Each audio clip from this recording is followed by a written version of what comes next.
Hello, welcome to this week's Astrocast where we're going to be looking at the week ahead. This is going to cover the week of April 28th through May 4th, 2024.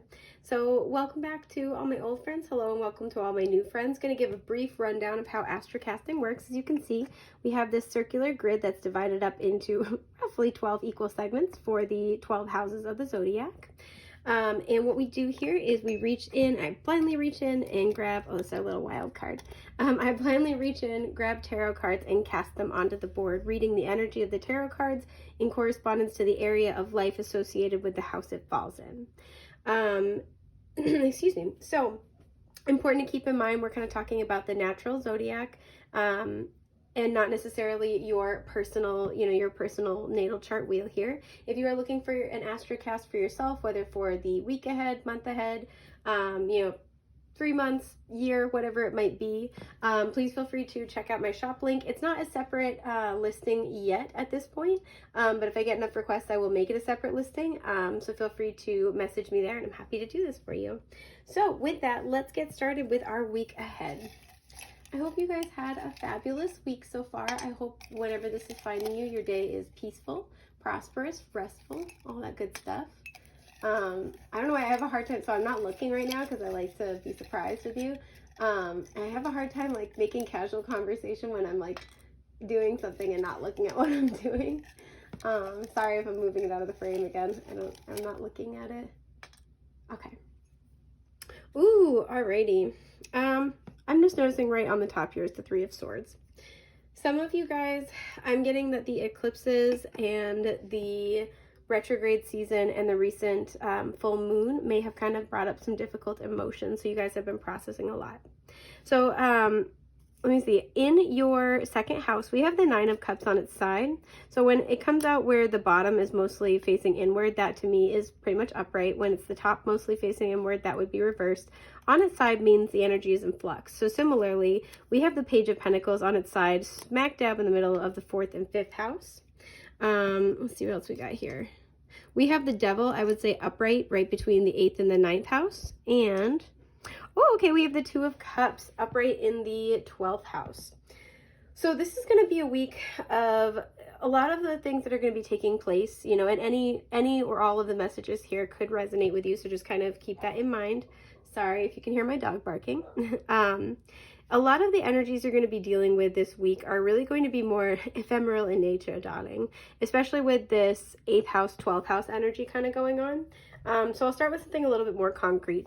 For the first thing I'm noticing is this Nine of Cups on its side in the second house. So there is something that you guys have been wanting, you guys have been wishing for that might be related at a more of an external level to home, career, your finances, some type of material stability. But at a more internal level is really associated with a sense of comfort and security. And so whatever this is that you've been wishing for, sorry, my asthma is just terrible. Whatever this is you've been wishing for, I feel like there's not a lot of movement forward with the Nine of Cups on its side. So this could mean that something isn't really coming to fruition yet. This could also mean that you might be, sorry about my dog, you might be reevaluating what it is you want. I don't know why I heard the phrase stay of execution. So for some of you, there's something where you're afraid of a rejection. And so not hearing, it's like no news is good news. Not really hearing anything kind of keeps the hope alive, keeps the dream alive. I do want to clarify this. Here it is. Where'd it go? It's this one. It's this one. I can't get it. I can't get it.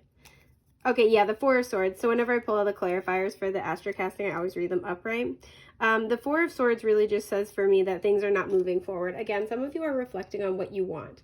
You may have been reaching for something, thinking that it's your Nine of Cups, your wish come true, and then kind of reevaluate to find it's more of a comfort zone and less about what would actually make you happy. But for many of you, this is a situation where if you're waiting to hear some kind of news, it's actually kind of a good thing that you're not really hearing much when it comes to second house matters, because it kind of allows you to sort of either have more time to work on a dream, or it allows you to kind of like, possibly have more time to make your case, have more time, like, again, no news is good news, right? So I am seeing that taking place here. So then we have the Page of Pentacles on its side, bordering the 4th and 5th house. So the kind of illusion of these two houses for me really has a lot to do with the inner child, and with the Page of Pentacles, who is who is, yes, a child, but a student, and is a child's archetype. This for me really feels like, this can feel like your inner child is really asking for passion, asking to find its creativity, asking to engage in something that brings a lot of joy. And so there's a sense here with the Page of Pentacles on its side here, you might be contemplating an opportunity. It feels like an opportunity that's already come up for you. So either it's been offered or you've been thinking about it. So this could be where if you have like a class you've been wanting to take, like I always wanted to learn how to dance. I always wanted to learn how to make pottery, just something like that. This could be where you've already looked up the information. Maybe you've already signed up. You have a friend who's like, hey, let's go do that together. And it's on its side, meaning there's not a lot of progression here. So I do want to clarify, because I'm spiritually nosy, and regular nosy too is this one. Yeah, Temperance. Again, there's a little bit of patience required here. Some of you need to know that I'm noticing the Knight of Pentacles in reverse sticking up right here. Some of you feel like there's no point in moving forward, possibly like because, maybe it's a financial investment. Maybe it's like, oh, there's no point doing this because, I can't monetize this. I'm not going to do it for a career. So why learn how to do this? And this might be something that needs to be healed within yourself, right? You might be overly self-critical or feel like you have to justify your happiness. That is where the healing is. So engaging in this opportunity, in this activity, right? Following up with that friend who wants to go to that class, signing yourself up for something, starting to acquire a new skill. Again, this is something you're passionate about, something that maybe you wanted to do as a kid or you loved as a kid and then didn't get the opportunity to pursue it or had to abandon it. There's almost a sense here where you're really being encouraged not to abandon something or give up on it before it really has the chance to blossom. Again, Temperance, there's a lot of healing here by pursuing this, because a lot of you, this is a very beautiful kind of like desire of the inner child, right? And being able to find that passion, that joy, that inspiration in a very pure way. So there's a message here for someone to make sure that you're really pursuing and following up, like to support your inner child by letting yourself follow up on your passions, no matter how small or seemingly unrelated to your financial stability it is, no matter how, I'm getting the word trivial, no matter how trivial it feels to you, follow up on that, because there's actually quite a lot of healing here. Now, we have the Devil bordering the 8th and 9th house. This is our heavy hitter, not just because it's a major arcana. I'm going to scoop this up. There we go. Not just because it's a major arcana. We have Capricorn energy, but because this is pretty heady stuff if you're familiar with the tarot or with, kind of the houses in astrology. So anything that borders the 8th and 9th house, this is really talking about a deep transformation to get to the soul, right? You're stripping away the ego to get to your soul self. So a lot of you, there has been this devil energy standing in the way of a massive transformation. And it feels like this is something you're confronting this week in some form or fashion. So let's look here. Yeah, wow, the 3 of Pentacles. For some of you, this is about a new job. But for many of you, this is about being able to align with higher vibrational partnerships, right? The 3 of Pentacles, if you've been here for a minute, you know that I've been talking about Saturn, which is devil energy. Saturn moving through Pisces, right? It transited into Pisces March of 2023, and it will be there until February 2026. And one of the things this talks about is that this is pushing us to take responsibility or accountability for our spiritual selves, especially when it comes to our higher spirituality and our role of spiritual service. So many of us during the course of this transit are getting, inspiration and support from the divine, and that feeling of like that need to go pursue our higher spirituality, our higher selves. And in doing so, many of us will be leaving jobs that don't serve us anymore, right? We will be detaching from unhealthy habits, which is what we see here with the devil. We will be moving away from those connections that maybe are more karmic in nature in favor of ones that are more dharmic in nature. So in this process, we'll be aligning with people who have the same values, the same spiritual calling that we do, that are on the same path, that are making the same things with their life that we are. So for many, this coming out to clarify the devil, this might be something that has really eluded you for a long time. There could be a really big blockage with detaching, and you're overcoming that this week. Some of you, if you've kind of been by yourself for a while, or it's been hard to align with people who have similar visions and values and philosophies as you, this could be something that you're taking an active step toward this week. It feels like for many of you, this is at a belief level. So this is kind of like, like you're kind of like, you know what, I can make friends. I will find my soul family. I will find my calling and my purpose. It feels like that's very much the energy here. The Page of Cups, I feel like a lot of you, this has to do with being very open-hearted. Maybe some of you have been deeply slighted by connections before. Even with your work, this could be where you show up in a very like open-hearted, kind, helpful, I don't want to say innocent, but yeah, kind of innocent type way with the Page of Cups. And people have taken advantage of that, thrown you under the bus. People have mistaken your kindness for naivete and tried to be like tawdry. They're just and another word coming through is surly. So some of the people you're surrounded by have just been incredibly negative, and it's been very destructive. And so there's a sense here where I feel like what's happening here is you're confronting that when it comes to a level of belief, right? And it feels like you're almost defiantly believing that there are good people in the world, that you will align with your purpose, you will align with your soul family, you will find your calling, right? Things like that.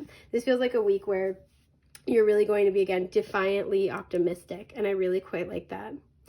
So finally, we have the Two of Cups in the 12th house. This is really, really neat. I do want to pull one clarifier before I even get into it. Yeah, hell yeah, the Hierophant. Oh, hell yeah, I love this for you guys. Okay, so there is a spiritual partnership that I think has gone through many cycles with this 12th house energy. You could have 12th house synastry with this person. Does not have to be romantic, though that is a strong influence here. You guys have been learning a ton of lessons. If I could pick up this card. Hang on, we can do this. I'm a grown woman and I can do this. Maybe I can't do this. You guys, I'm terrified. I can't. I literally can't do it. There we go. Okay. See how there's two people here and they're both learning from the Hierophant? You've both been learning a lot of significant lessons from this connection, this relationship, right? And I feel like this week is going to be one where you're having some big realizations and wrap-ups with that 12th house energy.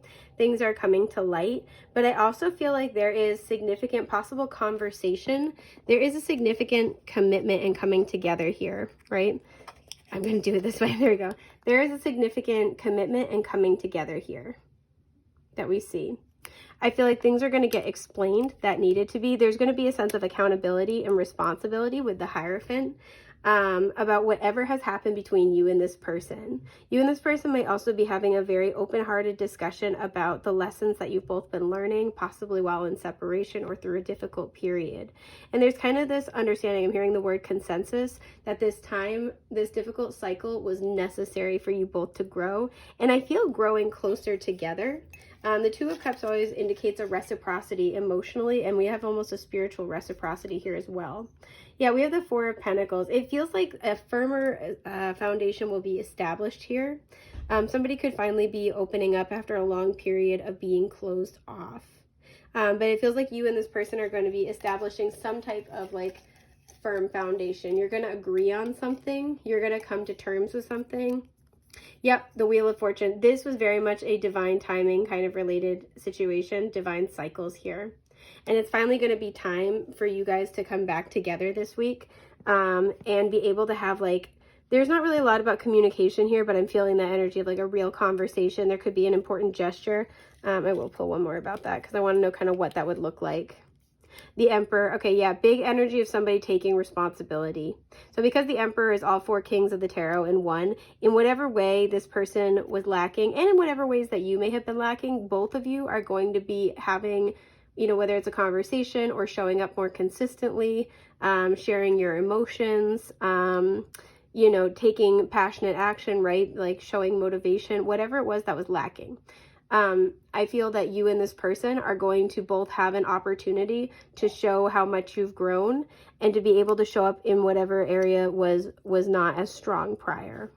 So this looks like a really important week ahead. There's a lot going on. And yeah, I don't know. You'll have to let me know how it pans out for you guys. Thank you so much for being here. I love you guys to pieces. Like I said, if you're looking for an Astrocast for yourself, you can book with me through the link in the description box. But I love you guys to pieces. Take care, okay? Okay, bye.